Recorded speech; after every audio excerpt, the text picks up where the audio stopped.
बिस्मिल्लाहिर्रहमानिर्रहीम, अस्सलाम वालेकुम। आप देख रहे हैं स्पोर्ट्स 360। मैं हूं आपका मेज़बान अहमद नवाज़। हमेशा की तरह आपके लिए लेकर आए हैं स्पोर्ट्स की दुनिया से जुड़ी तमाम खबरें। सबसे पहले आज बात करनी है हॉकी की, जहां पर मायूसी ज़रूर हुई है क्योंकि बहुत ज़्यादा एक्सपेक्ट कर रहे थे हम पाकिस्तान से। पाकिस्तान को चीन ने सेमीफाइनल में शिकस्त दी। Asian champions trophy hockey tournament के पेनल्टी शूटआउट तक बात पहुंच गई। जब मैच जो है वो बराबर जा रहा था, फिर पेनल्टी शूटआउट्स की बात आई तो पाकिस्तान एक भी गोल पेनल्टी शूटआउट्स पर नहीं कर पाया और इस तरह चीन ने ये सेमीफाइनल अपने नाम करके फाइनल में जगह बना ली है। और मेरे ख्याल से ओवरऑल बड़ी अच्छी परफॉर्मेंस पाकिस्तान की रही है। अगर आप ग्रुप स्टेजेस की बात करें तो पहले दोनों मैचेस ड्रॉ किए थे, उसके बाद अपने बाकी जितने दो मैचेस थे वो जीते। भारत से ज़रूर हारे थे ग्रुप का मैच, लेकिन उसके अलावा बड़ी ज़बरदस्त कारकर्दगी रही पाकिस्तान की। चीन के खिलाफ मैच हो, जापान के खिलाफ हो, बहुत अच्छी हॉकी हमें देखने को मिली। और हम यही बात कर रहे थे कि अब इस मॉडल को थोड़ा सा कंसिस्टेंट रखेंगे। जो ओहदेदार अब आए हैं उनको ज़रा वक्त देंगे तो मुस्तकबिल में हम उम्मीद कर रहे हैं कि हमारे टारगेट्स बड़े रियलिस्टिक होने चाहिए कि हम क्या अचीव करना चाह रहे हैं। तो मेरे ख्याल से मेरी एक गुफ्तगू पहले भी हुई एक और प्लेटफॉर्म पर, हमने यही जिक्र किया कि आपके लिए अब बहुत मेरे ख्याल से ज़रूरी है कि आप क्वालिफाई करें हॉकी प्रो लीग के लिए। एटलीस्ट वहाँ पर खेलना शुरू करें, अपनी हॉकी को बेहतर करें, बड़ी टीमों के साथ खेलें। और मेरे ख्याल से एक चीज़ जो मिसिंग थी वो हमें इस ग्रुप स्टेज के टूर्नामेंट में, जब ग्रुप स्टेजेस की बात करते हैं, वहाँ पर ज़रूर नजर आई कि पाकिस्तान ने ज़रा अटैकिंग हॉकी खेली। गोल करने के बाद डिफेंसिव मोड पर नहीं गए, तो ये बहुत एक खुशाइन चीज़ ज़रूर थी। लेकिन चीन को मुबारकबाद जी, उन्होंने पाकिस्तान को शिकस्त देकर फाइनल में जगह बना ली है। पाकिस्तान टीम मैंने जिस तरह का सेमीफाइनल हारने की मायूसी ज़रूर है, लेकिन ओवरऑल बहुत ही ज़बरदस्त परफॉर्मेंस रही है और दाद देनी होगी टीम को भी, क्योंकि बहुत ही अच्छी हॉकी खेलकर यहाँ तक पहुँचे थे। और पेनल्टी शूटआउट के ऊपर फिर आपको पता है कि थोड़ा सा ट्रिकी सब्जेक्ट हो जाता है। स्टूडियोज़ के मेहमान बहुत अच्छी तरह समझते हैं पेनल्टी शूटआउट्स कितनी एक ट्रिकी चीज़ है। तो ये कुछ मेरे ख्याल से चीज़ है जिस पर हम मुस्तकबिल में बात ज़रूर करेंगे। उसके बाद आपसे बात करेंगे पाकिस्तान वुमेन और जनूबी अफ्रीका की जो वुमेन्स क्रिकेट टीम है, इनके दरमियान T20 की 3 मैचेस की सीरीज़ जो है आज से शुरू होने जा रही है। तीनों मैचेस मुल्तान क्रिकेट स्टेडियम में खेले जाएंगे और बड़ी इंपॉर्टेंट सीरीज़ है। पाकिस्तान ने हाल ही में अपनी कप्तान भी चेंज की हैं और आगे हम वर्ल्ड कप की बात जब कर रहे हैं, वर्ल्ड कप कुछ महीने दूर है, तो उसके लिए अपने टीम कॉम्बिनेशंस बनाने होंगे। जनूबी अफ्रीका की टीम का ये दूसरा दौरा है। कुछ अर्सा पहले भी वो पाकिस्तान आए हैं। मुझे मौका मिला कि मैं कराची में जाकर उनके प्लेयर से भी मिला, उनसे हमने गुफ्तगू भी की पाकिस्तान टेलीविजन के लिए और बहुत सारी इंसाइट हमें मिली उनकी ट्रेनिंग रूटीन जो है, उनकी प्रैक्टिस के बारे में, जिस तरह की क्रिकेट वो खेलती हैं। साथ ही साथ पाकिस्तान की प्लेयर से भी तब बात हुई थी और हमने यही देखा था कि बहुत ज़्यादा एक इंटेंट नज़र आ रही है, लेकिन ऑब्वियसली थोड़ा सा आपको इधर भी कंसिस्टेंसी लेकर आनी है, कुछ यंग टैलेंट भी शामिल करना है, ग्रूम करना है प्लेयर्स को, क्योंकि हमारा सब्जेक्ट वही था कि हम मॉडर्न डे क्रिकेट में वो जो टारगेट्स हैं हम रिवाइज नहीं कर पा रहे। वो 150 से ऊपर जाना हमारे लिए थोड़ा सा मुश्किल साबित होता है। 120-30s में हम रहते हैं। तो इस बारे में हम ज़रूर गुफ्तगू करेंगे कि इन पिचेस पर अब हम किस तरह बेहतर कर सकते हैं। और बहुत ही खुशाइन बात है मेरे ख्याल से, मुल्तान क्रिकेट स्टेडियम में मैचेस खेले जा रहे हैं। हमने हमेशा से कहा है कि इंटरनेशनल स्टेडियम्स में ही मैचेस होने चाहिए, कुछ साइड ग्राउंड्स में मैचेस ना लेके जाएं। तो इस पर ज़रूर गुफ्तगू करेंगे, आपको तमाम तरह अपडेट भी देंगे। और उसके बाद बात करेंगे इंग्लैंड ने आयरलैंड के खिलाफ वनडे सीरीज़ के लिए जो स्क्वाड ऑस्ट्रेलिया के खिलाफ जो है स्क्वाड का ऐलान किया था, उस पर भी हम बात करेंगे। अगर कप्तानी की बात करें तो बहुत अरसे से इंग्लैंड को लेकर वाइट बॉल क्रिकेट की कप्तानी की बात चल रही थी। बहुत सारे अभी हाल ही में मोइन अली ने भी रिटायरमेंट का ऐलान किया, कुछ और प्लेयर्स को भी हम देखते रहे। हाल ही में ऑस्ट्रेलिया के खिलाफ बहुत ही अच्छी कारकर्दगी इनकी रही है और जिस तरीके से मेरे ख्याल से लियम लिविंगस्टन ने बहुत ज़बरदस्त तरीके से बॉल हो बैट हो दोनों फॉर्म्स में बड़ा ज़बरदस्त परफॉर्म किया है। तो इंग्लैंड के लिए बहुत अच्छे रिजल्ट ज़रूर हैं, लेकिन बात यही है कि वो कंसिस्टेंसी मॉडल जो है, वो जिस ब्रांड ऑफ क्रिकेट को खेल रहे हैं, ब्रेंडन मैकॉलम को अब ऑल फॉर्मेट कोच भी डिक्लेयर किया गया है। हैरी ब्रुक्स जो हैं उनके बारे में बात करेंगे, उनके लिए अब ये जो एक नया माइलस्टोन है ये कैसा होगा, तो इस पर हम ज़रूर डिटेल में गुफ्तगू करेंगे और आपको इस स्क्वाड के बारे में भी बताएंगे जिसका ऐलान किया गया आयरलैंड की सीरीज़ के लिए। उसके बाद बात करेंगे फैसलाबाद में जारी चैंपियंस वनडे कप की, उसके कुछ मैचेस का जिक्र करेंगे और शानदार मुकाबले जो हैं वो जारी हैं। पैंथर्स और लायंस के माबैन जो है मैच जारी है। इसके अलावा अगर आप बात करें तो पैंथर्स जो हैं वो ओवरऑल उनकी कारकर्दगी भी अप एंड डाउन रही है, लेकिन इस टूर्नामेंट को लेकर बहुत सारी बातें हैं जो हमने करनी है। कल हमने देखा कि मारखोर्स का मुकाबला था स्टैलियंस के साथ, जो मारखोर ने अपने नाम किया। बार बार ये कहा जा रहा है कि टॉस जीतकर पहले बैटिंग करें और मैच जीत जाएं, बट ये हमने पहले भी गुफ्तगू की थी कि लाइट्स जब ऑन होती हैं या थोड़ा सा मैच लेटर हाफ में जाता है तो गेंद ज़रा कुछ मूवमेंट दिखाता है जिसके लिए मुश्किल हो जाता है। लेकिन कल भी मुझे लगता है कि बाबर आजम के बाद ज़रा वो रिकवरी मोड में उस तरीके से नहीं आई स्टैलियंस, तो इस टूर्नामेंट को लेकर भी गुफ्तगू करेंगे। उसके बाद आपको बताएंगे कि पाकिस्तान के एहसन एयाज ने अमेरिका में जारी 247 इंटरनेशनल 247 इंटरनेशनल स्क्वॉश चैंपियनशिप के फाइनल में जगह बना ली है। फाइनल में इनका मुकाबला जो है वो 3rd सीड मिस्र के मोहम्मद शर्फ के साथ होगा और हम बहुत पुरुमीद हैं। स्क्वॉश से बहुत अच्छी खबरें आ रही हैं और इंशाल्लाह उम्मीद है कि एहसन जो है वो बहुत ज़बरदस्त कारकर्दगी दिखाएंगे और इससे पहले भी वो टूर्नामेंट जीते हैं और इंशाल्लाह इस बार भी ये टूर्नामेंट अपने नाम करेंगे। तो इन तमाम चीज़ों पर गुफ्तगू करनी है। सबसे पहले आपसे मेहमानों का तारुफ कराते हैं। स्टूडियोज़ में हमें ज्वाइन कर रहे हैं साथ ही एंकर और हमारे एक्सपर्ट भी हैं जनाब सैयद मोहम्मद अवैस। अस्सलाम वालेकुम। वालेकुम कैसे हैं आप? मैं ठीक ठाक। आपसे बड़े खिल रहे हैं आप वैसे आज, मुझे वजह तो नहीं पता लेकिन पेनल्टी क्या बात है, ये बड़ा एक ज़रूरी सब्जेक्ट हो गया। साथ ही साथ हमें ज्वाइन कर रहे हैं हमारे तज्जियाकार मलिक खुरम शहजाद। अस्सलाम वालेकुम, कैसे हैं जनाब आप? बहुत शुक्रिया आप भी ज्वाइन करें। साथ ही साथ ज्वाइन करें फर्स्ट क्लास क्रिकेटर और क्रिकेट एक्सपर्ट हमारे तज्जियाकार भी हैं जनाब काशिफ मजीद। अस्सलाम वालेकुम, कैसे हैं आप? अल्लाह का शुक्र आप। और हमें लाहौर स्टूडियो से ज्वाइन कर रहे हैं साबिक डच क्रिकेटर और क्रिकेट कोच हमारे तज्जियाकार जनाब आसिम खान साहब। अस्सलाम वालेकुम आसिम भाई, कैसे हैं आप? जी अस्सलाम वालेकुम, मैं ठीक हूँ जी अहमद भाई, थैंक यू। बहुत शुक्रिया आप भी हमें ज्वाइन कर रहे हैं। वैसे आपसे आगाज़ करते हैं, बहुत अच्छी हॉकी खेली है, मेरे ख्याल से थोड़ी सी मायूसी ज़रूर होती है सेमीफाइनल में, बट वो गेम ऑफ नर्व्स आ गया, थोड़ा सा चांस भी आ जाता है पेनल्टी शूटआउट्स के ऊपर। ओवरऑल अच्छी हॉकी खेल रहे थे, 2 मैचेस ड्रॉ हुए ग्रुप में, फिर 2 जीते, इंडिया से ज़रूर हारे। I think they should be very proud of themselves, but unfortunate है कि आप पेनल्टीज़ पर नहीं जीत सके। देखिए अहमद भाई, वसाइल ज़्यादा ना होने के बावजूद इतने बड़े लेवल के ऊपर जाके परफॉर्म करना, फिर आपको पता है कोचेस की भी एक मसला बना हुआ था। पहले आपको पता है कोच जो उनसा वो चेंज हुए, उसके बाद उनको जब बुलाया गया दूसरे कोच को, वो अपने इंटरनेशनल कैलेंडर के अंदर बिजी थे, लेवल 5 के कोच हैं, उनको फिर बुलाया गया, टीम के साथ बड़ा कम टाइम उनको मिला है जलब का। लेकिन कहीं ना कहीं मैं फिर कहता हूँ कि ऑल्समैन की शायद मुझे थोड़ी बहुत कमी ज़रूर महसूस हुई, क्योंकि उन्होंने जिस तरीके से हॉकी को आपको याद हो उठाया था वापस ऑल्समैन ने। लेकिन पाकिस्तान टीम की अगर ओवरऑल परफॉर्मेंस की बात करें, मलेशिया के खिलाफ बात कर लें, चाइना को आपको पता है 5-0 से 5-1 से हमने शिकस्त दी थी। कोरिया के खिलाफ बड़ा एक ज़बरदस्त मैच पाकिस्तान ने अपना खेला था। लेकिन इंडिया के खिलाफ जो मैच था, लोग थोड़ा सा कंपेयर करें इंडिया वर्सेस पाकिस्तान, जो हमारे माइंडसेट में बना है, इंडिया दुनिया के 30वें नंबर पर है, पाकिस्तान 19वें नंबर पर है। 19वें नंबर की टीम जितना स्ट्रॉन्ग कंपीट किया, हैट्स ऑफ एन लड़कों को, कि बड़े कम वसाइल, फिर मैं कहता हूँ कम प्रिपरेशन के बावजूद उन्होंने बड़ी टॉप लेवल की टीम हॉकी खेली है यहाँ पर। अनफॉर्चुनेट है, वो अभी हम हंस भी रहे थे, बल्कि जब मैच लगा हुआ था तो एक चीज़ अच्छी लगी, जैवलिन के बाद लिटरली मैं छोटे बच्चों को भी देखा, लोगों में बेसब्री थी कि यार पाकिस्तान का आज मैच है, हॉकी वापस नजर आती कि रिवाइव होते हुए लोग बात कर रहे हैं हॉकी के बारे में। लेकिन जो पेनल्टी शूट आउट है मुझसे बेहतर कोई नहीं जानता यार, ये पता नहीं क्या चीज़ है, पेनल्टी वाला बड़ा एक रोला होता है कि आपकी जान नहीं छोड़ती पेनल्टी, हमसे बेहतर पहले मैच खत्म करें, उससे पहले मैच खत्म कर लें। लेकिन आफ्टर ऑल पाकिस्तान में फिर कहता हूँ कि जो भी मामला है, आपकी बिल्कुल इंट्रो में एक बात ठीक थी, हम उस दिन भी जब याद आपको शादी से ही बात कर रहे थे कि ठीक है प्रो हॉकी है, सारा कुछ है, नेशंस टूर्नामेंट आपका होता है, प्रो हॉकी अनफॉर्चुनेट आपको एक वाइल्ड कार्ड एंट्री मिली थी, आप नहीं जा सकते फाइनेंसेस की वजह से। लेकिन जब तक आपकी अपनी जाती हॉकी नहीं होगी, जो अपना लीग की बात मैं कर रहा हूँ, तब तक आप बैकअप प्लेयर्स नहीं तैयार कर सकोगे।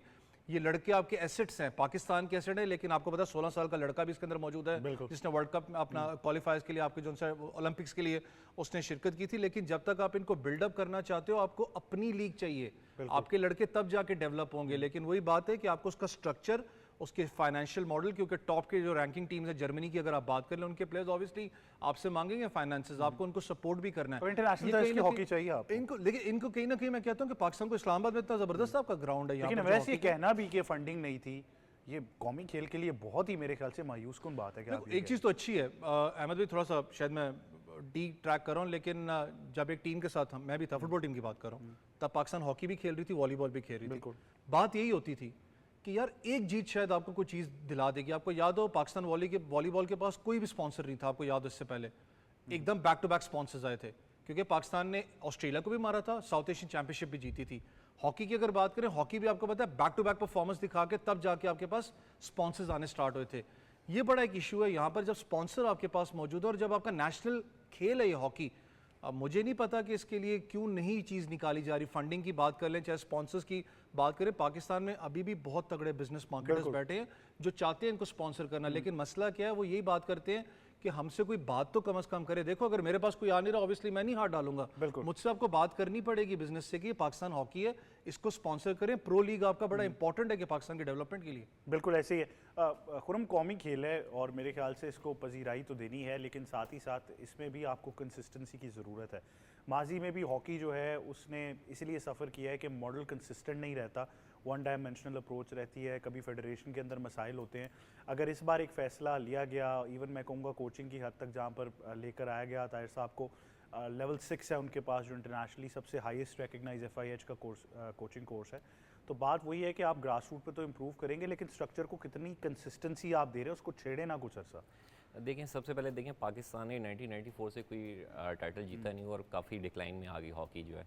फिर उसके बाद आपको पता है कि जिस तरह से रिसेंट पास्ट में आपको पता है कि 2 एसोसिएशन का मसला हुआ था और सब क्रेडिट जाता है प्राइम मिनिस्टर ऑफ पाकिस्तान को, दूसरे नंबर पे राना मशहूद साहब को, जिस तरह से उन्होंने इनिशिएटिव लिया और जो लीगल तौर पे बनते थे प्रेसिडेंट मीर तारिक बुगटी साहब को, उनको ऑन किया।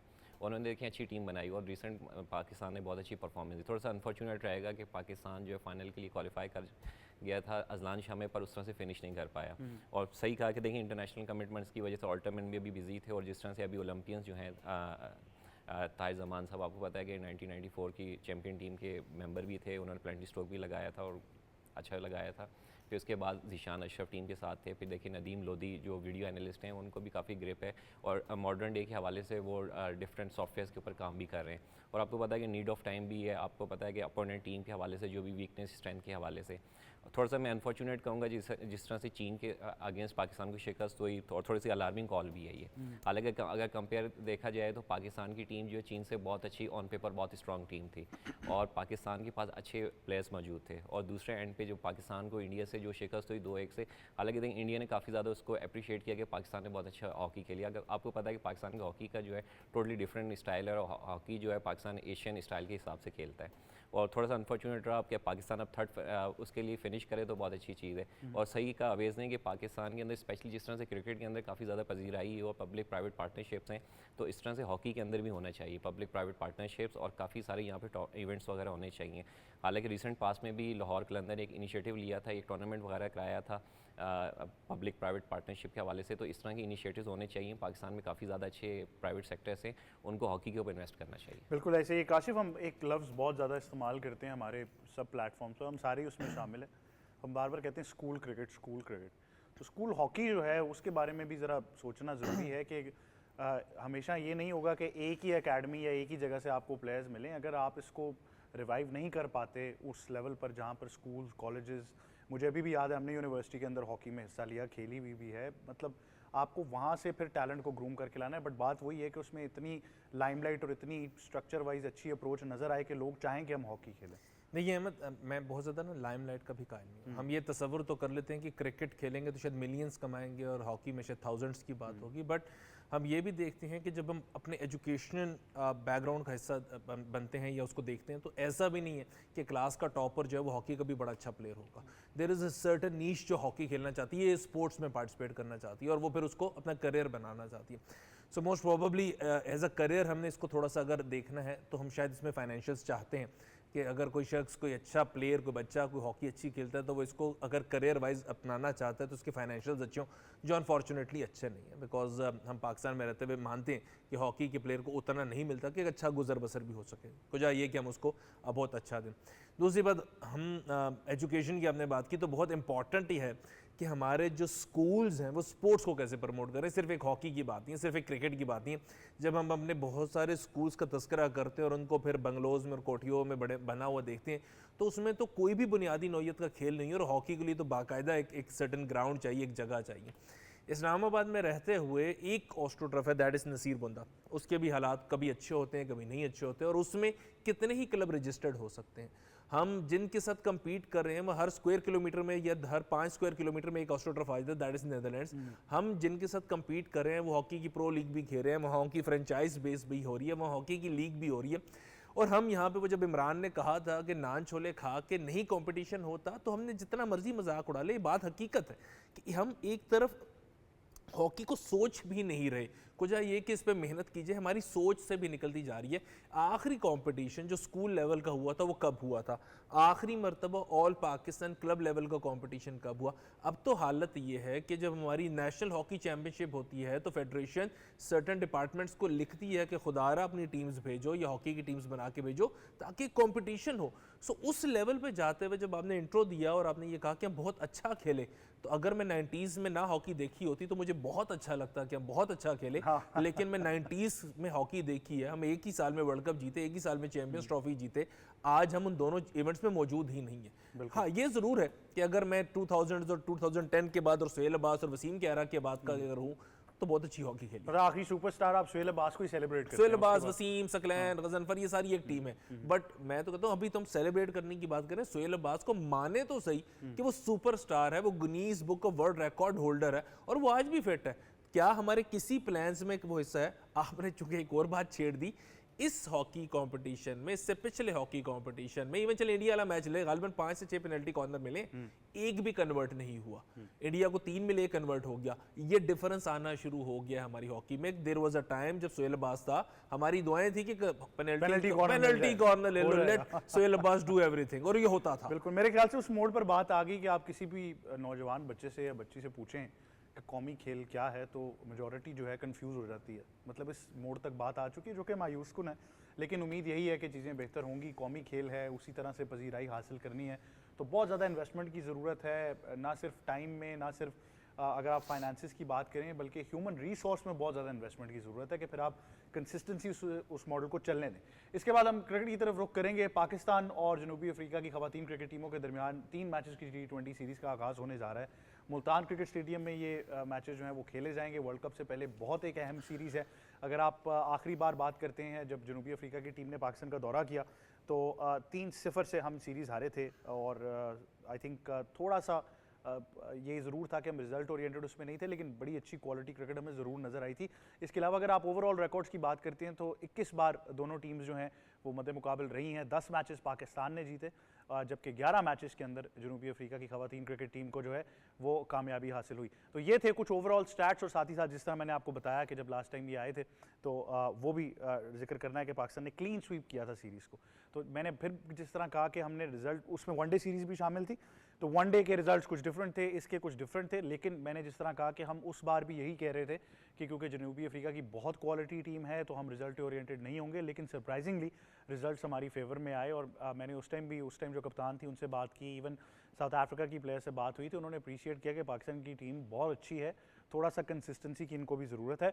आसिम भाई, वुमेंस क्रिकेट के ऊपर मैं हमेशा से कहता हूं कि जब तक आप इसको एक सेपरेट सब्जेक्ट नहीं ट्रीट करेंगे, आप इसको उस तरीके से इंपॉर्टेंस नहीं दे पाएंगे। अब इंटरनेशनल सीरीज़ तो आ गई है, टीम भी मौजूद है, 3 मैचेस की सीरीज़ आज से शुरू हो जाएगी, वर्ल्ड कप भी आने वाला है, लेकिन बात फिर वहीं पर आ जाती है कि आप कितना कॉन्फिडेंस दे रहे हैं इस खवातीन क्रिकेट टीम को, चाहे वो रिसोर्सेज हों, चाहे वो सेंट्रल कॉन्ट्रैक्ट्स हों, चाहे वो डेली अलाउंसेज हों, इसको as a separate subject treat करना कितना ज़रूरी है हमारे पीसीबी के स्ट्रक्चर में?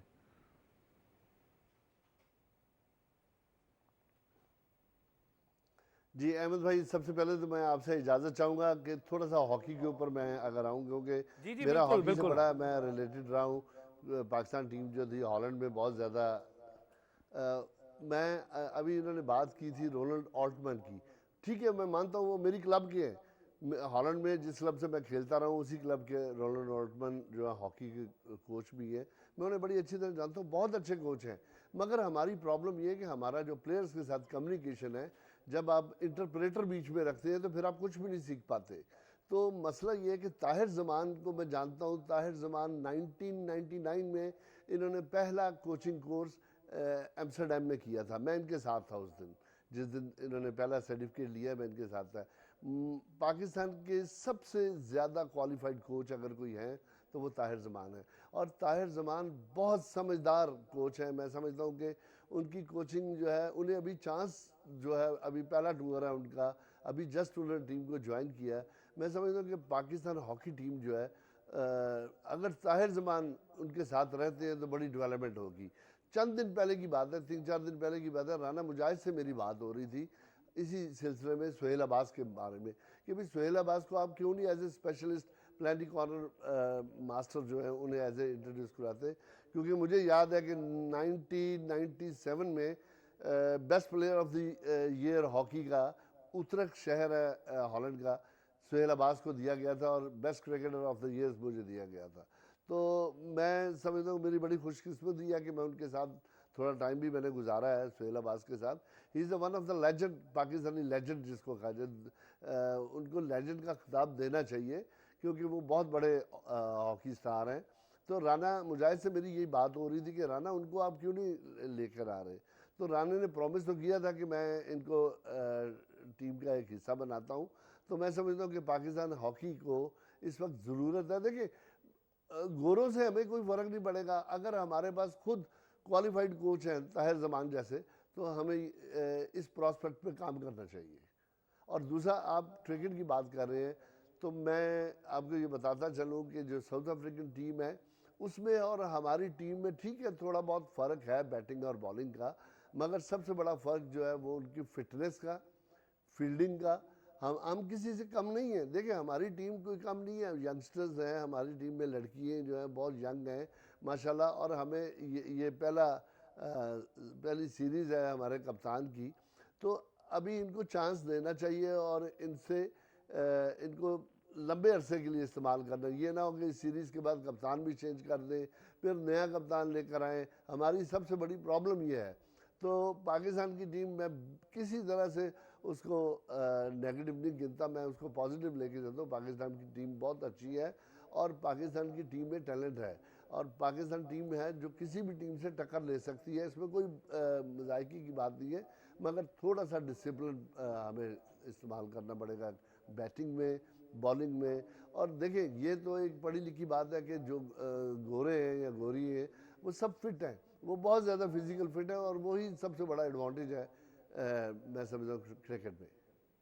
बिल्कुल आसिम भाई ने बिल्कुल ठीक बात की कि वो थोड़ा सा डिफरेंस हल्का सा हमें ज़रूर नज़र आता है, बट उसको आपको अपनी फिटनेस के साथ भी इंप्रूव करना है। बट वैसे जिस तरह मैंने बताया, जब लास्ट टाइम साउथ अफ्रीका की टीम आई तो हमने 3-0 से क्लीन स्वीप किया वो सीरीज़ अपने नाम की। अगर आप रैंकिंग्स में भी बात करें तो इस वक्त पाकिस्तान 8वें पर मौजूद है जबकि वो 5वें पर मौजूद हैं, तो वाज़ह फ़र्क ज़रूर है। लेकिन बात फिर वही है जो मेरे और आपका और फिर जब सना होती है हम ये तस्करा करते रहते हैं कि हमारे वो थोड़े से मॉडर्न डे टारगेट्स नहीं रिवाइज हो पाते, हम वो 120-30 के दरमियान ही कंफर्टेबल रहते हैं। तो उस अप्रोच को अब कैसे बेहतर करना है? अहमद भाई, हार्डली अगर मैं बात करूँ तो पाकिस्तान ने 200 कप टच किया। पाकिस्तान वुमेंस की मैं बात कर रहा हूँ। आपको याद हो आलिया रियाज ने बड़ा एक इंपॉर्टेंट रोल प्ले किया था पिछली दफ़ा जब साउथ अफ्रीका के खिलाफ सीरीज़ थी, वो बड़ा एक पावर हिटिंग वाला मामला आया था। लेकिन सबसे बड़ा जो इशू रहा है ना, मैं उनकी बात आसिम भाई की बात सुन रहा था, जब आप एक्सपीरियंस की बात करते हो और मॉडर्न डे क्रिकेट के एक्सपीरियंस की बात करते हो, रेगुलर बेसिस पे क्रिकेट खेलती हैं। हमारी लड़कियों का मसला ये इतना बड़ा गैप आपका आ जाता है, उनको सीरीज़ नहीं मिलती कि जो होता है ना प्रैक्टिस मैच प्रैक्टिस के अंदर आप रहते हो। अगर साउथ अफ्रीका की बात करें, शबनम इस्माइल हैं, कोई नहीं, उनके पास एक न्यू साइड आपको ज़रूर नज़र आती है, लेकिन एक्सपीरियंस वो कैरी करती हैं।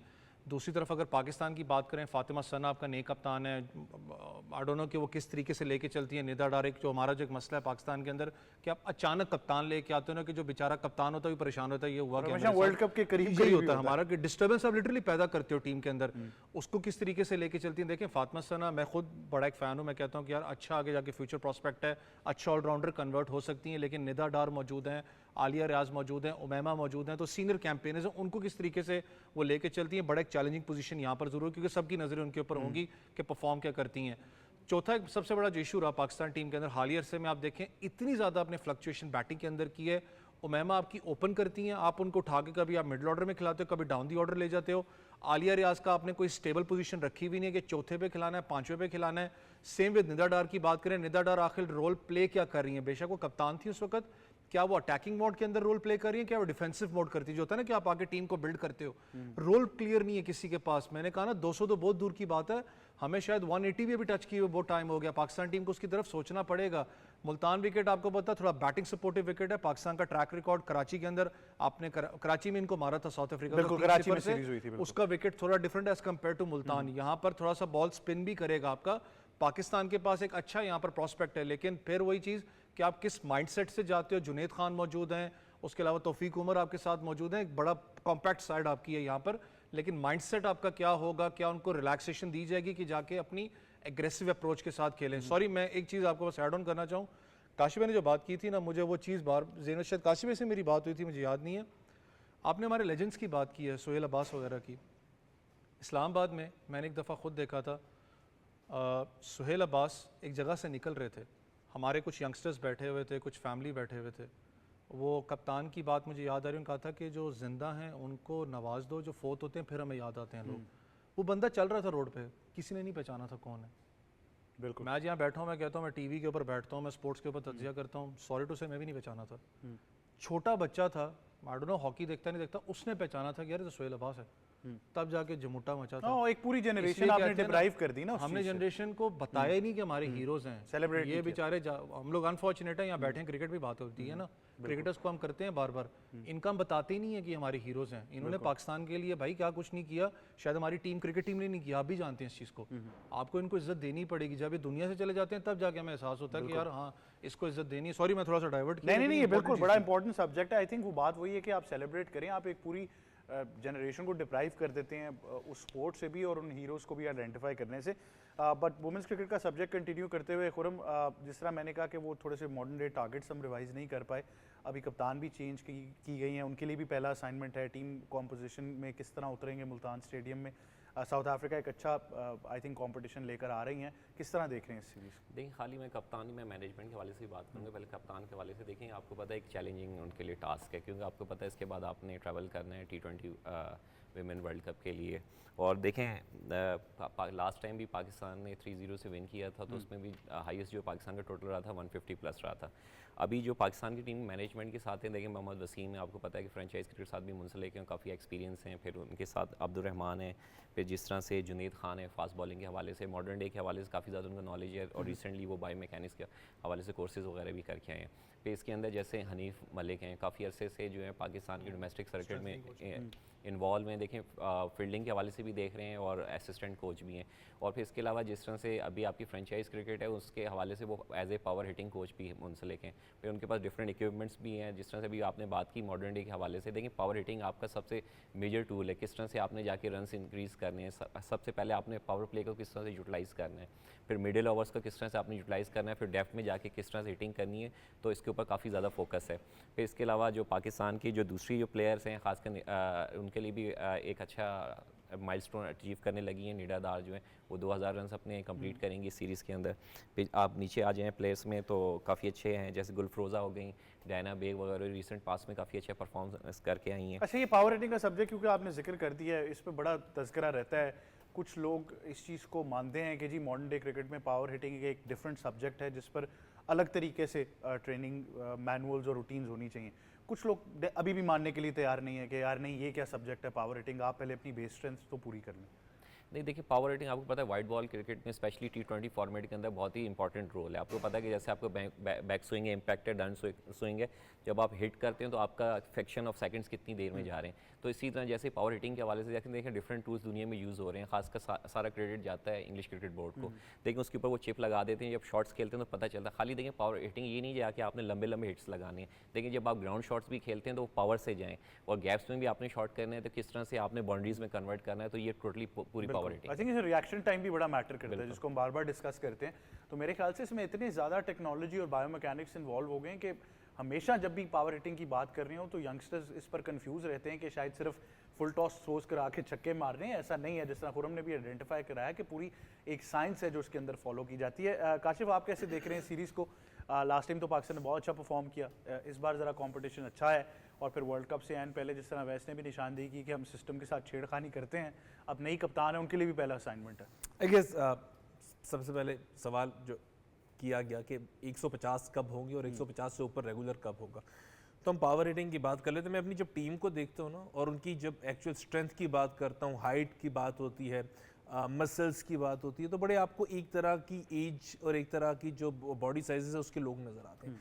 पावर हिटिंग की बात करते हैं, there is a certain physique attached to it, unfortunately our part of the world में बड़ी कम मिलती है, और हमारी टीम में तो बहुत ही कम मिलती है। So there was one lady जो थी वो छोड़ के चली गई क्रिकेट, और एक आध कोई और मौजूद होगा, आयशा नसीम ऑफ कोर्स।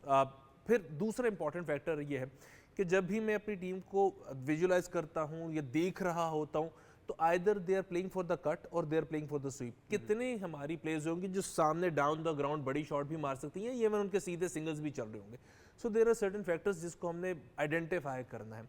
फिर एक और चीज़, हमारे जितनी बड़ी प्लेयर्स हैं जिनके पास नंबर ऑफ रन्स बहुत ज़्यादा हैं या एक्सपीरियंस बहुत ज़्यादा है, उनका उतना ही स्ट्राइक रेट ऐसे ऐसा कम होता चला जा रहा है। बिकॉज हम चाहते थे उनका स्ट्राइक रेट को डेवलप किया जाना, बट शायद हमने उनके साथ कंसिस्टेंसी को टैग कर दिया, या आपने तो रन्स करने 20 ओवर खेलना। आई गेस अब हमें इससे आगे सोचना। अच्छा, इसके अंदर एक और भी फैक्टर था, क्योंकि निदा और आलिया आपके पास सबसे एक्सपीरियंस थी, लेकिन आप उनको 5वें नंबर और 6ठे नंबर से ऊपर लेकर नहीं आए। मतलब मुझे नहीं समझ आई कि जब आपके पास सबसे एक्सपीरियंस या ऐसे लोग हों जो पावर हिटिंग कर सकते हैं, आप उनको प्रमोट करते हैं आप दी ऑर्डर। देखिए अगेन जब हम पावर हिटिंग की बात करते हैं किसी भी फॉर्मेट में, तो फिर हम उसके साथ जरा कंसिस्टेंसी फैक्टर जरा कम कर देते हैं, because they have to take chances. उन्होंने चांसेस लेने, बड़ी शॉट मारनी है, रिस्क इन्वॉल्व है, तो उन्होंने जब रिस्क लेना है, चांस लेना, तो आउट होने के ऑप्शन ज्यादा है। तो हमने शायद ये सोच लिया कि भी आखिरी 4-5 ओवर ही है, ऐसा नहीं है। पहला पावर प्ले बड़ा इंपॉर्टेंट है और उसके बाद मिडल ऑफ द इनिंग्स वो प्लेस बड़े इंपॉर्टेंट है जो स्ट्राइक को रोटेट भी कर सकते हैं और 1 आउट बाउंड्री भी लगा से। अनफॉर्चुनेटली ऐसा नहीं है। और मोस्ट इंपॉर्टेंट हमारा बेंच स्ट्रेंथ है ही कितना कि जिस पे हम फिर खेल सकें, हम ये एक्सपेरिमेंट भी कर सकें, हम प्लेयर्स को रोटेट भी कर सकें। या इवन प्लेयर्स के लिए खुद भी जहनी तौर पर उनको थ्रेट कितना है कि पीछे कौन ऐसा प्लेयर बैठा हुआ है, बैठी हुई है कि जो आके उसको चेंज कर देगी। सो ये बड़ा इंपॉर्टेंट है जब हम अपनी क्रिकेट डेवलपमेंट की, खासतौर पर विमेन डेवलपमेंट की बात करते हैं, कि वो जो हमने एक स्टार्ट में हॉकी की बात की थी कि कितनी इंपॉर्टेंट है स्कूल क्रिकेट, कि जो कि अभी तक नहीं हुई। वो स्कूल क्रिकेट हो, वहाँ से क्लब बने, क्लब से डिवीजन, डिस्ट्रिक्ट डिवीजन और उसके बाद शहर, शहर से डिपार्टमेंट तक का सफ़र, ये सारी जो सीढ़ी है ये मौजूद नहीं है। हम सिर्फ फाइनल जो 8-10-15 लोग मौजूद हैं जो खेल रहे हैं, सिर्फ उन्हीं का तस्करा कर रहे हैं। मोस्ट प्रोबेबली जब बेंच स्ट्रेंथ आएगा तो शायद उनकी परफॉर्मेंस भी बढ़ जाएगी। बिल्कुल ऐसे ही है और मेरे ख्याल से इस सीरीज़ के मुनासबत से ही हम उम्मीद कर रहे हैं कि ना सिर्फ रिजल्ट्स आएंगे बट वो पोटेंशियल प्लेयर्स भी आइडेंटिफाई हो जाएं जो कि फातिमा सना के प्लान्स में होंगे। अगर वो वर्ल्ड कप के लिए तैयारी करना चाहती हैं तो फिर ये सीरीज़ बड़ी अहम साबित होती है और हम आपको तमाम अपडेट से तो ज़रूर आगाह रखेंगे। अब रुख करेंगे इंग्लैंड क्रिकेट का, जहाँ पर इंग्लैंड ने ऑस्ट्रेलिया की वनडे सीरीज़ के लिए अपने स्क्वाड का ऐलान किया है। हैरी ब्रुक को कप्तान की जिम्मेदारी जो है वो सौंपी गई है। इससे पहले T20 सीरीज़ बड़ी शानदार हुई, बहुत ज़्यादा रन्स हुए, बड़ी एग्रेसिव क्रिकेट देखने को मिली। लेकिन इंग्लैंड क्रिकेट की अगर आप डायनामिक्स की बात करें तो फ्यूचर कोर्स ऑफ एक्शन बड़ा ज़रूरी है। आसिम भाई, ये वनडे सीरीज़ आप कैसे देख रहे हैं और ख़ास तौर पर अब हैरी ब्रुक को इस सीरीज़ के लिए कप्तान मुकर्रर किया गया है। इससे पहले T20 क्रिकेट भी बड़ी ज़बरदस्त हुई और साथ ही साथ ये बड़ी इंपॉर्टेंट डेवलपमेंट थी कि उन्होंने मैकॉलम को ही ऑल फॉर्मेट कोच कर दिया।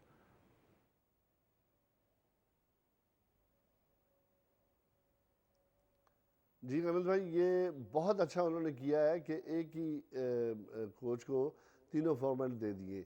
ये होना भी ऐसे चाहिए। ये तो बाद में ऐसा हुआ है कि वनडे के लिए कोई और कोच, आई मीन 20 के लिए कोई और कोच और टेस्ट मैचेस के लिए कोई और कोच। अब मसला ये है कि उन्होंने एक पे ही रिलाई किया है, ट्रस्ट किया है और मैं समझता हूँ ये बड़ी कामयाबी हासिल होगी इंग्लैंड को। काफ़ी अरसे के बाद ये दोबारा हम लोग इस तरफ आ रहे हैं कि एक कोच जो है वो बहुत इनफ है। तो मैं समझता हूँ कि तीनों फॉर्मेट में अपनी अपनी बोली तो नहीं ना बोली जाएगी। अब एक कोच जो है 2020 के वो प्लेयर को कुछ और समझा रहे हैं, उससे अगले कोच जो है आई मीन वनडे के वो कुछ और कह रहे हैं, टेस्ट के कोचेस कुछ और कह रहे हैं। बड़ा इससे फ़र्क पड़ता है। देखिए क्रिकेटिंग नेशन में ये बड़ा एक चीज़ डिस्कस की जाती है कि एक कोच क्यों नहीं है।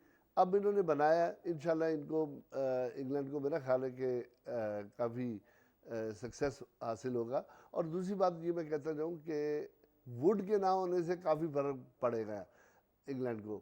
वुड एक बड़े अच्छे बॉलर भी थे और मैं समझता हूँ कि वो अच्छे क्रिकेटर हैं, तो काफ़ी फ़र्क पड़ेगा। मगर पाकिस्तानी सोइल पे जो है वो पाकिस्तान के लिए स्टिल मुश्किल है, क्योंकि हमारी वो टीम, वो कम्बिनेशन, वो जेल होकर नहीं खेल रही जैसे खेलना चाहिए। तो इसलिए अगर आप ये नाम देखें ना इंग्लैंड के, तो ये बहुत बड़े हैं और इसका जो आउटपुट आ रहा है क्रिकेट का, वो मेरे हिसाब में सब जो है 70% इंग्लैंड की तरफ है। तो पाकिस्तान, मेरे आई विश कि पाकिस्तान कुछ करके दिखाए और कुछ करके जीते। तो बातों से नहीं हमने जीतना, हमने क्रिकेट खेल के जीतना है। और हमें खुशी भी ये है कि हमारे प्लेयर दोबारा फॉर्म में आए और अच्छी क्रिकेट खेल सकें। बिल्कुल ऐसे ही है। मार्क वुड का एलिमेंट ज़रूर है इंग्लैंड के लिए, लेकिन ऑब्वियसली वैसे अब इसमें दो इंपॉर्टेंट सब्जेक्ट्स बनते हैं। एक तो ब्रुक को जो कप्तान मुकर्रर किया है, क्या ये फ्यूचर कोर्स के लिए सोच रहे हैं? मुझे लगता है मेरे ख्याल से, क्योंकि उन्होंने एक पोटेंशियल कैंडिडेट आइडेंटिफाई भी करना है। फिर ऑल दो वुड नहीं है, जोफ्रा आर्चर स्क्वाड में आ रहे हैं, लेकिन उनके लिए भी बड़ा एक मिक्स्ड रहा है करियर, इंजरी प्रोन है, फिर उनको यूज़ कैसे करते हैं ब्रुक्स, ये बड़ा ज़रूरी है। बट ओवरऑल भी बॉलिंग स्ट्रेंथ है मेरे ख्याल से। इसमें सबसे इंपॉर्टेंट रीच टॉपली ही बनते हैं अगर उनको पेस अटैक लीड करना पड़े। कैसे देख रहे हैं आप इस वनडे सीरीज़ को ऑस्ट्रेलिया? देखिए अभी तक अगर T20 की बात करें ऑस्ट्रेलिया से यार ब्रूटल है इंग्लैंड टीम। आपने लिविंगस्टन की तो बात कर रहे हैं, कॉक्स की बात कर लें, फिर उसके बाद गास की बात कर लें। भाई मुझे नहीं पता कहाँ से उठा के लाते हैं लड़के। हम बात करते हैं ना कि शायद इनके कम पड़ गए काउंटी में, लेकिन एक से एक बैठा हुआ पीछे नज़र आता है। थोड़ा सा बॉलिंग के अंदर भी टॉपली की बात करें तो आपको पता है इंजरी प्रोन उनका पीरियड रहा है। एक सीरीज़ में होते हैं 2-3 मैचेस खेलते हैं, फिर उनका इंजरी का मसला रहता है। वनडे सीरीज़ बड़ी टफ है ऑस्ट्रेलिया के खिलाफ, ऑस्ट्रेलिया आसान नहीं होगा। आपको पता है इस वक्त वो जो T20 है वो आई गेस बराबर हुई हुई है सीरीज़, वो अपना आज शायद या कल उसका मैच है उस पर डिसाइडर है, लेकिन वो बड़ी टफ सीरीज़ आपके लिए होगी। लेकिन अगर जोफ्रा आर्चर की बात करें, मैं काशिफ भाई की बात को रिपीट करना चाहूँगा। पहले काशिफ भाई ने एक दफ़ा वर्ल्ड कप में शायद काशिफ भाई बात हो रही थी, जोफ्रा आर्चर अभी तक इंग्लैंड में ज़्यादा टेस्टेड हुआ है, उसके अंदर उसको निप भी मिलता है, उसमें परफॉर्म भी करता हुआ है। जहाँ पर पाकिस्तान कंडीशंस के अंदर जब हम बात करते हैं, ठीक है उनकी टीम थोड़ा बेसबॉल क्रिकेट खेल रही है, टेस्ट सीरीज़ यहाँ पर है, Jofra Archer might be included in the England team. लेकिन ये कि अगर हम पाकिस्तान की बात करें जहाँ पर इतना ज़्यादा सपोर्ट नहीं मिलता, फिर उसके बाद ह्यूमिडिटी लेवल भी है, वहाँ पर टेस्टिंग नर्व्स होते हैं कि वो बॉलर कैसे परफॉर्म करता है, क्या उसको निप मिलता है, क्या वो कंसिस्टेंटली 90 को टच करता है, नहीं करता। मार्क वुड तो एक डिफरेंट कैटेगरी बॉलर है ना, उसका एक अलग है, मैं जोफ्रा आर्चर की बात कर रहा हूँ। लेकिन ओवरऑल एक अच्छी चीज़ है जो बेसबॉल क्रिकेट है आज तक इन्होंने कायम रखी है टेस्ट क्रिकेट के अंदर बात करें, वनडे के अंदर। लेकिन ऑस्ट्रेलियन टीम की अगर बात करूं तो ज़्यादा मुझे एज पे नज़र आती है, क्योंकि इनका एक इशू ये ज़रूर है इंग्लैंड का, बेशक बड़े तगड़े नाम है T20 में, लेकिन सेम क्रिकेट है। एक होता है ना कि आपके अगर कहीं ना कहीं 3 से 4 लड़के जल्दी आउट होते हैं तो बीच के अंदर आके आपने एक इनिंग्स बिल्डअप करनी होती है। उसमें स्टिल ब्रुक की बात करूं चाहे लिविंगस्टन की बात करूं, कहीं ना कहीं स्ट्रगल करते हैं।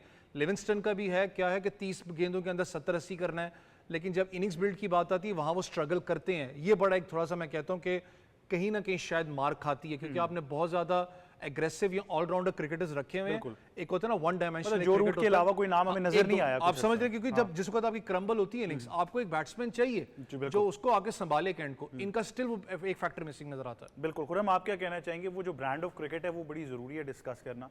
ऑस्ट्रेलिया हो, इंग्लैंड ने ज़रा थोड़ा स्टेप अप किया वो बेसबॉल अप्रोच के साथ, लेकिन इस स्क्वाड को भी देखते हुए Harry Brook is a fantastic player मेरे ख्याल से इंग्लैंड के फ्यूचर के लिए।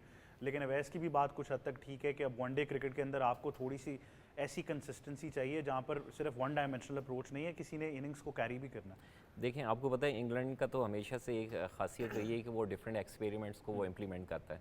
अभी जिस तरह से मैं स्क्वाड भी देख रहा हूँ तो देखें कि अच्छा उन्होंने कॉम्बिनेशन बनाया है कि सीनियर्स और जूनियर्स का। देखें इसके अंदर आपको आदिल रशीद भी नज़र आ रहे हैं, फिर जैसे जोफ्रा आर्चर की आप सही बात कर रहे हैं, पाकिस्तान के अगेंस्ट जिस तरह से उन्होंने कम बैक किया रिहैब के बाद, उस तरह से उनकी up to the mark performance नहीं थी। फिर जिस तरह से उनका टूर हुआ वर्ल्ड कप के अंदर, वर्ल्ड कप के ऊपर काफ़ी ज़्यादा रिलाई किया जा रहा था, एक डिफरेंट एटमॉस्फेयर था, तो वहाँ पे भी उनकी up to the mark performance वगैरह नहीं रही, जिस तरह से उनका बॉल वगैरह निप वगैरह होता है। और देखें हैरी ब्रुक के हवाले से जहाँ तक आपने बात की, तो इसमें आपको पता है कि डोमेस्टिक सर्किट में काफ़ी ज़्यादा अच्छा उन्होंने एज ए लीडर परफॉर्म किया है, तो उनकी कैप्टनशिप के अंदर काफ़ी अच्छी सक्सेस वगैरह रही है डोमेस्टिक सर्किट में। फिर अगर नीचे आते हैं तो उनके पास बॉलर्स में आपने सही कहा कि टॉप प्ले हैं, और देखिए मार्क वुड एक एक्सप्रेस पेस था, उनके तो पेस के अभी तक आपको कोई बॉलर नज़र नहीं आ रहे इनकी टीम में। बाकी ये है कि लिविंगस्टन वगैरह अपनी प्राइम फॉर्म में, जिस तरह से उन्होंने T20 वगैरह में परफॉर्म किया, और इधर भी काफ़ी एक्सपेक्टेड है कि अच्छे परफॉर्म करेंगे। बिल्कुल। काशिफ, आप क्या कहना चाहेंगे इंग्लैंड की टीम की अप्रोच के बारे में? ज़रा अगर आप जिस तरह हमारे मेहमानों ने भी निशानदेही की है कि वो जो पर्टिकुलर ब्रांड ऑफ क्रिकेट है वो सक्सेसफुल तो ज़रूर रहता है, लेकिन ऑब्वियसली उसके कुछ ड्रॉबैक्स भी होते हैं। जिस तरीके से हमने वर्ल्ड कप में देखा कि वो इतना सक्सेसफुल उस तरीके से नहीं हुआ, लेकिन जहाँ पर सक्सेस के चांसेस हैं वहाँ फेलियर के भी हैं। जो सेल्फ बिलीफ है वो बड़ा स्ट्रॉन्ग है उनके सिस्टम का।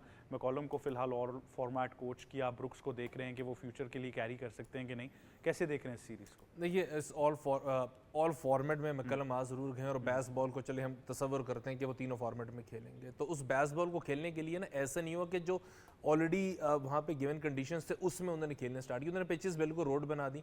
जिमी एंडरसन ने रिटायरमेंट इस चक्कर में ले ली कि इन रोड पिचेस पे मेरा कोई काम नहीं है, तो thank you very much.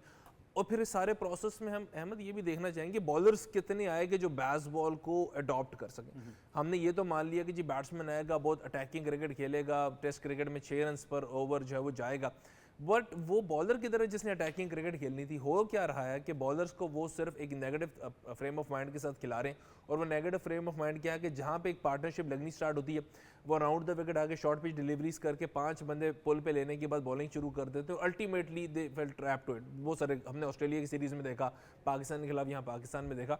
So one dimensional cricket कहीं पे भी जीत नहीं सकती, और हम ये क्रिकेट की हिस्ट्री से जानते हैं कि batsman can win you matches, it's a bowler who wins tournaments. So अब जब हम इस बेसबॉल को लेके लॉन्गर फॉर्मेट में जाएंगे या लंबे अरसे के लिए चलाएंगे, तो अहमद अल्टीमेटली चंद मैचेस में ये ज़रूर होगा कि out of this world performance आ जाएगी, लेकिन टूर्नामेंट जीतने के लिए उनके बॉलर्स को या तो टेस्ट क्रिकेट में 20 आउट करने हैं, वनडे में और T20 में 10-10 आउट करने हैं। अभी तक वहाँ पे ऐसा कोई हमें कोई ऐसे इम्प्रोवाइजेशन नजर नहीं आई कि हम कहें कि out of this world performance आ रही है। सो एक बैटिंग के साथ बेसबॉल को चलाना और टूर्नामेंट जीतना बड़ा मुश्किल हो जाए। अच्छा, अब आदिल रशीद और मोइन अली से आगे भी मूव करना है, तो इस प्रोसेस को आप कैसे देख रहे हैं? देखिए, मोइन अली छोड़ गए, आदिल रशीद ने अपने आप को सिर्फ वाइट बॉल के लिए मुख्तस कर लिया और उस वाइट बॉल में वो अभी तक अच्छे खेल रहे हैं। बट अगेन उसके बाद कौन से स्पिनर, डॉसन आए थे, वो भी बहुत अच्छे निकल सके। लीच की जगह नहीं बन रही उनके फॉर्मेट में या उनकी टीम में। उसके अलावा अभी तक कोई स्पिनर ऐसे नजर नहीं आया कि जो कि एक्स्ट्रा ऑर्डिनरी स्पिनर हो और जो कि एक्स्ट्रा ऑर्डिनरी बैटिंग करता हो। इवन वो जो स्पिनर लेकर आ रहे हैं उसको भी कह रहे हैं कि उसको बैटिंग करनी आनी चाहिए, वरना मोस्ट प्रोबेबली उसकी जगह नहीं बनेगी। सो ये बड़ा इंपॉर्टेंट है ये सोचना कि जब हम स्पिनर्स की बात करते हैं और इंग्लैंड के स्पिनर्स की बात करते हैं तो स्पिनर्स को आउट करना भी आना चाहिए। अभी तक उनकी अगर हम बात करें, आउट करने वाला स्पिनर कोई नहीं आया। एक ऐसा स्पिनर उनके पास जरूर मौजूद है अदर देन आदिल रशीद को, जो सपोर्ट कर रहा हो उनके फास्ट बॉलर्स को या उनकी बॉलिंग लाइनअप को। जब तक आउट करने वाला स्पिनर नहीं आएगा तो ये वाला कॉलम खाली वो रहेगा। लिविंगस्टन ही मिस्ट्री स्पिनर बनते जा रहे हैं, पर समझ नहीं आती, इस तरह फेंकेंगे, ऑफ स्पिन कर देंगे। बड़ा आसान है वो। Again against the right handed batsman leg spinner है, against the left handed batsman off spinner, again वो भी सपोर्ट करने वाले हैं। अब हो ये रहा कि उनके अगेंस्ट खेलने वाले आउट हो जाएं तो it's a different thing, but वो आउट करने की सलाहियत कितनी है वो लॉन्गर फॉर्मेट में पता लगेगा। बिल्कुल, और फिर यूज़ कैसे किया जाता है ये भी बड़ा ज़रूरी सब्जेक्ट है। अब रुख करते हैं फैसलाबाद का, जहां पर चैंपियंस वनडे कप जो है वो बड़े ज़बरदस्त तरीके से जारी है। टूर्नामेंट में सबसे पहले तो मेरे ख्याल से रिजल्ट्स पर आने से पहले मैं एक बार फिर फैसलाबाद के क्राउड को मुबारकबाद देना चाहूँगा। उनके जो इकबाल स्टेडियम का ग्राउंड स्टाफ है उनको मुबारकबाद देना चाहूँगा। बहुत ही शानदार मेला सजा है। अगर आज के मुकाबले की बात करें तो पैंथर्स ने 84 रन से ये मैच जो है वो अपने नाम किया है। जो लायंस की टीम है 199 रन पर आउट होगी। पैंथर्स की जानिब से मुबस्सिर ने बहुत ही शानदार इनिंग्स खेली, साथ हैदर अली बहुत शानदार परफॉर्मेंस उन्होंने दिखाई। बड़ी अच्छी पार्टनरशिप रही उनके लिए और ये बड़ी एक मच नीडेड विक्ट्री थी। तो अच्छी बात है कि जो सुपरस्टार्स हैं उनके अलावा भी टैलेंट जो है उसको एक प्लेटफॉर्म दिया गया है। आसिम भाई, इस टूर्नामेंट के बारे में ओवरऑल आप क्या कहना चाहेंगे? खास तौर पर हमने पहले भी डिस्कस किया था कि फैसलाबाद में कराना बहुत खुशाइन बात है। क्राउड बड़ा ज़बरदस्त आया है, बहुत सारी नोटेबल परफॉर्मेंसेज ऐसी हैं जो लाइमलाइट पर आ रही हैं।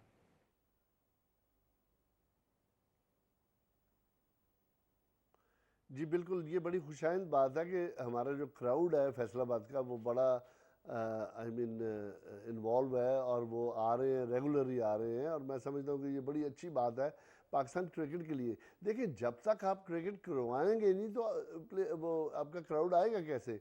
आप जब करवाएंगे तो लोगों में आई मीन देखने की ख्वाहिश पैदा होगी।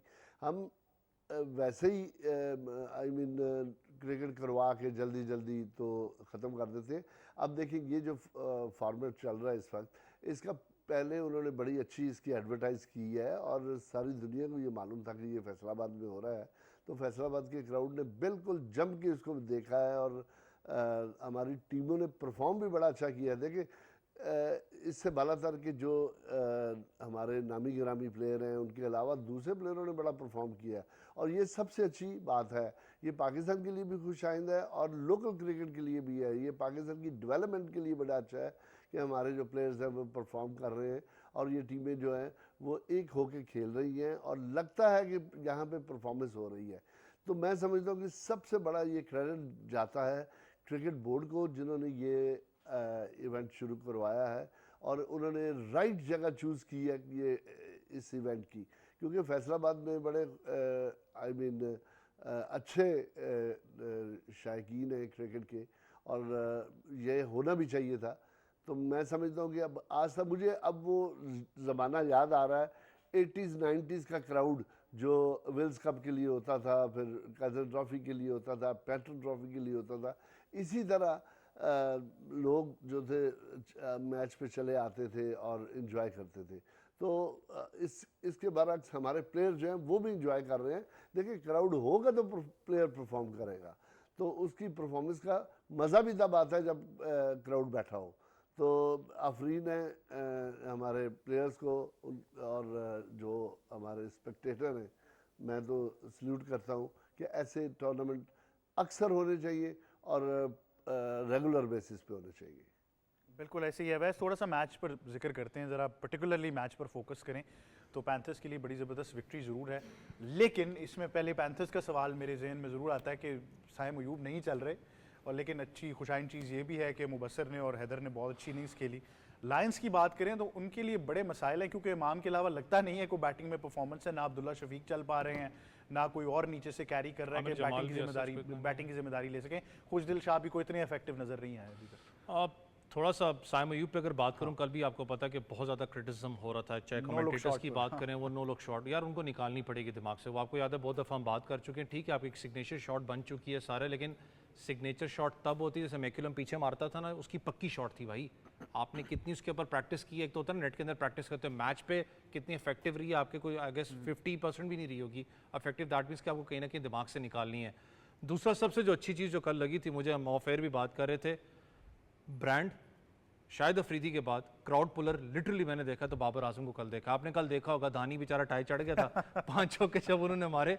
कल जैसे ही वो आउट हुए, क्योंकि उनके अलावा शान मसूद के अलावा तो कोई टीम कल उनकी पूरा पता है आपको कोलैप्स हुई है, जैसे ही वो आउट हुए हैं 3 स्टैंड्स खाली हो गए थे फैसलाबाद के, तो दैट मीन्स कि क्राउड पुल करता है बाबर आजम। बिल्कुल ऐसे ही है। मैं जल्दी से दोनों गेस्ट को इंक्लूड कर लूँ, हमारे पास टाइम कम है।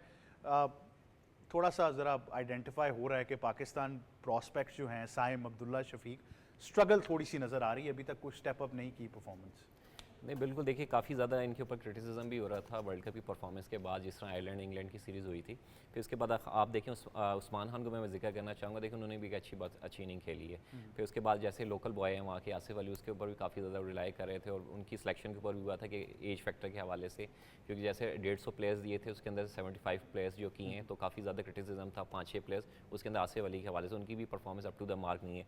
लेकिन शादाब के हवाले से आज अच्छी है कि उन्होंने आज अच्छी लीडरशिप के हवाले से भी अच्छी उन्होंने की, और बॉलिंग भी बहुत अच्छी की है, और नीचे आके बैटिंग भी बहुत अच्छा करते हैं। और जहाँ तक दूसरा चैंपियन कप्स के हवाले से थोड़ा सा मैं जिक्र करना चाहूँगा कि हुसैन बाज ये है कि जैसे 4 दिन पहले गवर्निंग बोर्ड का इजलास हुआ, तो उसके अंदर ये 2014 के कॉन्स्टिट्यूशन के हवाले से इसको प्रॉपर तौर पर इंडक्ट किया जा रहा है। ये एक अच्छी बात है कि लॉन्ग टर्म के लिए अपकमिंग जितने Yearly यानी बना दिया yearly इसको आप अपने कैलेंडर का हिस्सा बनाएं। बिल्कुल, बहुत ज़बरदस्त। मेरे ख्याल से ये सबसे ही ज़्यादा पॉजिटिव न्यूज़ है।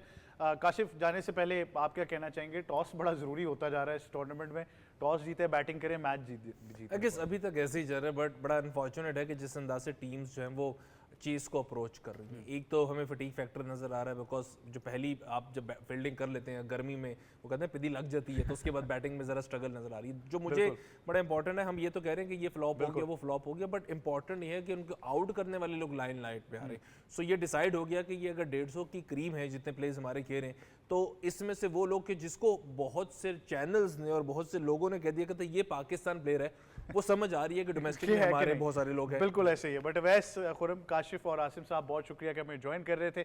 यही था हमारा आज का स्पोर्ट्स 360। मुझे और टीम को दीजिए इजाज़त। अल्लाह हाफिज़।